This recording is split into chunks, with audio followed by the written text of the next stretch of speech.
नमस्कार दोस्तों। नमस्कार। Future point classes YouTube channel पर आप सभी मित्रों का बहुत बहुत स्वागत। देखिए, मैं साइकोलॉजी के एक एक चैप्टर को पूरा करने का प्रयास कर रहा हूँ। साइकोलॉजी के जितने भी चैप्टर हैं, मैं एक एक से सभी महत्वपूर्ण टॉपिकों को पूरा करने का प्रयास करूँगा। देखिए, साइकोलॉजी जो हम पढ़ते हैं, उस साइकोलॉजी में हमने इससे पहले काफ़ी वीडियो बना चुके हैं।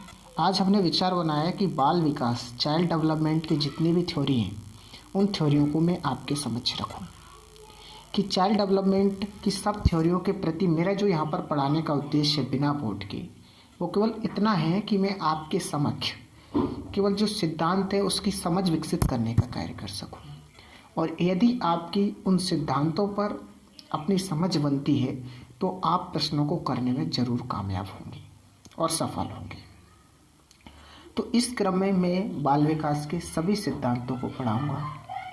बाल विकास का मैं सबसे पहले सिद्धांत आज लेने जा रहा हूँ, साइकोसेक्सुअल डेवलपमेंट थ्योरी, मनोलैंगिक विकास सिद्धांत। साइकोसेक्सुअल डेवलपमेंट थ्योरी, मनोलैंगिक विकास सिद्धांत। सबसे पहले बात आती है कि जो साइकोसेक्सुअल डेवलपमेंट थ्योरी है, मनोलैंगिक विकास सिद्धांत है, वो किसने दिया? तो ये जो सिद्धांत है वो दिया था हमारे सिगमंड फ्रॉड साहब ने। सिगमंड फ्रॉड जो थे, उन्होंने साइकोसेक्सुअल डेवलपमेंट थ्योरी को दिया। सिगमंड फ्रॉड का ये मानना था कि जब वो बालक का विकास होता है तो बालक के विकास में उसकी काम शक्ति, यौन शक्ति का प्रभाव बालक के विकास पर सर्वाधिक पड़ता है। अर्थात बालक का जो विकास है वो विभिन्न प्रकार की जो बालक के मन में काम इच्छाएं होती हैं, जो गलत इच्छाएं होती हैं या जो ऐसी इच्छाएं होती हैं जिससे सुख या शांति मिलती है, वो बालक के विकास को बहुत ज़्यादा प्रभावित करती है। इसको मानते सिगमंड फ्रॉड ने अपना सिद्धांत प्रस्तुत किया और इस सिद्धांत को उन्होंने 5 अवस्थाओं में बताया। इसमें इन्होंने जो पहली अवस्था बताई साइकोसेक्सुअल डेवलपमेंट थ्योरी की, वो बताई थी मुख्य अवस्था, ऑरल स्टेज। अर्थात इस ऑरल स्टेज जो मुख्य अवस्था है, इसका कार्यकाल होता है 0 से और 1 वर्ष तक। 0 से और 1 वर्ष तक सिगमंड फ्रॉड का ये मानना था कि जो मुख्य अवस्था जो होती है, 0 से 1 वर्ष का जो बालक होता है, उस बालक की जो काम प्रवृत्ति होती है, जो यौन इच्छा होती है, वो मुख में केंद्रित होती है। और इसका आप अपने जीवन में उदाहरण दे सकते हो कि 0 से 1 वर्ष का जो बालक होता है, वो बालक अपने माँ के स्तन पान करता है और स्तन पान करना एक तरीके से काम प्रवृत्ति या यौन शक्ति को दर्शाता है। तो ऑरल स्टेज बिल्कुल सही बात कही थी कि 0 से 1 वर्ष की जो अवस्था होती है, इस अवस्था में बालक के मुख में काम प्रवृत्ति होती है, इसलिए वो माँ का स्तन पान करता है। दूसरा इनका कहना था कि मुख्य अवस्था। दूसरी इन्होंने बताई थी गुदीय अवस्था, एनल स्टेज।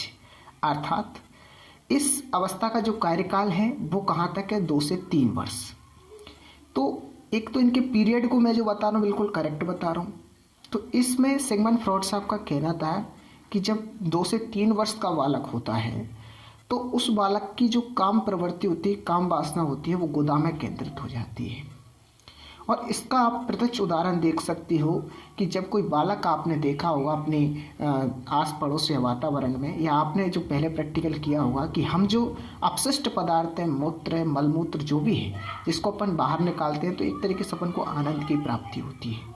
और अपन बहुत बार प्रैक्टिकल करते हैं कि अपने जो मलमूत्र, जो अपशिष्ट पदार्थ, उनको रोक करके और फिर जब बाहर निकालते थे तो फिर और ही आनंद आता था।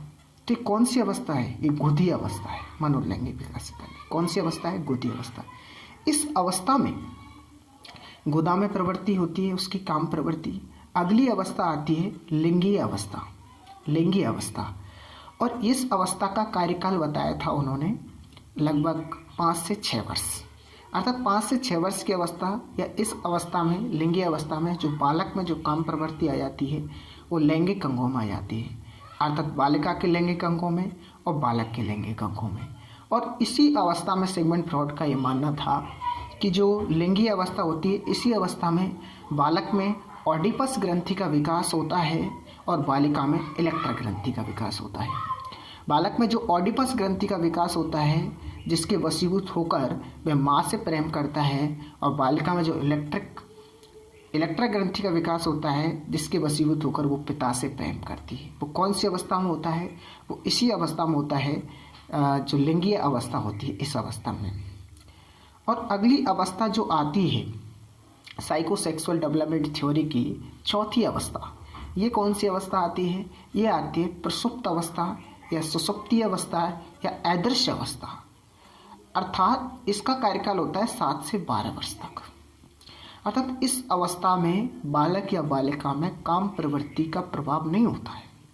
सिगमंड फ्रॉइड कहते हैं कि बाल्य अवस्था की जो अवस्था होती है या 7 से 12 वर्ष की जो अवस्था होती है, इस अवस्था में बालक बालिका में काम प्रवृत्ति नहीं होती है। इस अवस्था में बालक किसी भी संप्रत्य को, किसी भी चीज़ को कितना भी प्रभावी रूप से ज्ञान प्राप्त कर सकता है, क्योंकि उसको अवरोध करने वाला कोई नहीं, उसको रोकने वाला कोई नहीं है। क्योंकि काम प्रवृत्ति इस अवस्था में सुसुप्त होती है, प्रसुप्ति अवस्था होती है। इसलिए बाल्यावस्था के बालकों को जब हम किसी कक्षा में पढ़ाते हैं तो बहुत ही प्रभावी ढंग से पढ़ाया जा सकता है। लास्ट अवस्था आती है जननेंद्रिय अवस्था, अर्थात 12 वर्ष से अनंत, अर्थात जब तक जीवित रहेगा, जब तक काम प्रवृत्ति, काम शक्ति, यौन शक्ति मानव की कभी खत्म नहीं होती। अर्थात जब तक बालक या बालिका 12 वर्ष के बाद जब तक जीवित रहेगा, जननेंद्रिय अवस्था। अर्थात इस अवस्था में जो बालक की काम शक्ति, यौन शक्ति है, उसका प्रयोग जनन करने के लिए या अपनी जैसी संतान उत्पन्न करने के लिए किया जाता है। जननेंद्रिय अवस्था, अर्थात इस अवस्था में अगर कोई बालक बालिका आपस में मतलब क्रियाओं के माध्यम से, अंत्य क्रियाओं के माध्यम से अपने जैसी संतानों को जन्म दे सकते हैं। अर्थात उनका जनन करने के या अपने जैसे और जीवों को उत्पन्न करने के काम में वो आती है। तो इस प्रकार से जो साइकोसेक्सुअल डेवलपमेंट थ्योरी है वो सिगमंड फ्रॉइड साहब ने दी थी, और उनका ये मानना था कि जो काम प्रवृत्ति है, उस काम प्रवृत्ति को सिगमंड फ्रॉइड ने एक शब्द से प्रकट किया जिसको कहते हैं लिबिडो। लिबिडो एक ऐसा शब्द है जो सिगमंड फ्रॉइड ने इस्तेमाल किया, और इसका मानना था लिबिडो का अर्थ होता है काम प्रवृत्ति से, काम वासनाओं से, यौन शक्ति से या ऐसी इच्छाओं से जिसके माध्यम से हमें सुख शांति मिलती है, उनसे होता है। तो ये जो सिद्धांत मैंने बताया आपको, साइकोसेक्सुअल डेवलपमेंट थ्योरी, मनोलैंगिक विकास सिद्धांत, इस सिद्धांत की 5 अवस्था बताई। ऑरल स्टेज, मुख्य अवस्था 0 से 1 वर्ष, इसमें मुख में केंद्रित रहती है। दूसरी अवस्था बताई आपको गोदीय अवस्था, एनल स्टेज, इस अवस्था में 2 से 3 वर्ष, अर्थात इस अवस्था में बालक की जो काम प्रवृत्ति गोदा में केंद्रित रहती है। इसके बाद में मैंने बताई थी आपको लैंगिक अवस्था, अर्थात इस अवस्था में जो बालक की काम प्रवृत्ति वो लिंगों में केंद्रता रहती है। और इसके बाद में जो अगली अवस्था बताई प्रसुप्त अदृश्य जो अवस्था है 7 से 12 वर्ष की, यानी कि बाल्यावस्था वाली, इस अवस्था में बालक की काम प्रवृत्ति कहीं भी केंद्रित नहीं रहती है। और जननेंद्रिय अवस्था, इसका पीरियड है 12 वर्ष से और अनंत तक, जब तक जीवित रहेगा तब तक उसमें काम प्रवृत्ति होती है। तो ये जो काम प्रवृत्ति जनन के काम आने लग जाती है। तो इस तरीके से साइकोसेक्सुअल डेवलपमेंट थ्योरी हमारे जो सिगमंड फ्रॉइड साहब थे उन्होंने ये बताई थी, और इनका मानना था कि जो बालक का विकास होता है उस पर सर्वाधिक प्रभाव उसकी काम शक्ति, यौन शक्ति, इच्छा शक्ति का प्रभाव पड़ता है। तो इस प्रकार से उन्होंने साइकोसेक्सुअल डेवलपमेंट थ्योरी को दिया।